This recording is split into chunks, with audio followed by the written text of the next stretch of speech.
মানুষের কিছু বদভ্যাসের মধ্যে অন্যতম একটি বদভ্যাস হলো যে মানুষ কোনো কিছু যখন পাওয়ার জন্য চায়, যখন তার চাওয়াটা থাকে তখন সেটা পাওয়ার জন্য যে পরিমাণ সময় অপেক্ষা করা দরকার সে অপেক্ষাটুকু করে না। একটি নির্দিষ্ট সময়ের পর অপেক্ষা করলেই কিন্তু সেটাকে পাওয়া যায়। কিন্তু চলার পথে পাওয়ার আশায় কিছুদিন অপেক্ষা করার পর কিছুদিন, সেটা কিছু মাস হতে পারে বা কিছুটা বছর হতে পারে, কিন্তু যখন পাওয়ার ইচ্ছা তখন পর্যন্ত অপেক্ষা না করলে সেটা পায় না। যেমন আপনি যদি আম গাছ থেকে ফল পেতে চান তাহলে 3 থেকে 5 বছর তো অপেক্ষা করতেই হবে, তাহলেই তো আপনি আমটা পাবেন। এখন আমি আপনার আম গাছটা লাগিয়ে আমরা ফলটা খুঁজি 2 বছরের মধ্যে, তাহলে সেটা তো অপেক্ষা করতে হবে, না হলে তো সেটা পাওয়া যাবে না।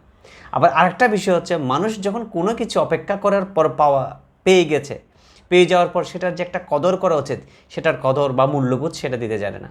আমি কোনো একটা জিনিস অনেক কষ্ট করে সেটাকে পেলাম, পাওয়ার পর সেটার যে মূল্য দিতে হবে, সেটার যে মূল্য যে দেওয়া, সেটা কিন্তু আমরা দিতে পারি না। আমরা প্রায় সময় একটা কথা বলে দিই, স্বাধীনতা পাওয়ার চেয়ে স্বাধীনতা রক্ষা করা কঠিন, অর্থাৎ কদরটা আমরা দিতে জানি না। আমরা যেটা রক্ষা করা প্রয়োজন সেটা আমরা করতে পারি না। তাই কোনো কিছু পাওয়ার জন্য নির্দিষ্ট সময় অবশ্যই অপেক্ষা করতে হবে। আবার সেটা পাওয়ার পর সেটার নির্দিষ্ট যে পরিমাণ কদর, আন্তরিকতা, ভালোবাসা থাকা দরকার, সে কদরটুকু আমাদেরকে করতে হবে।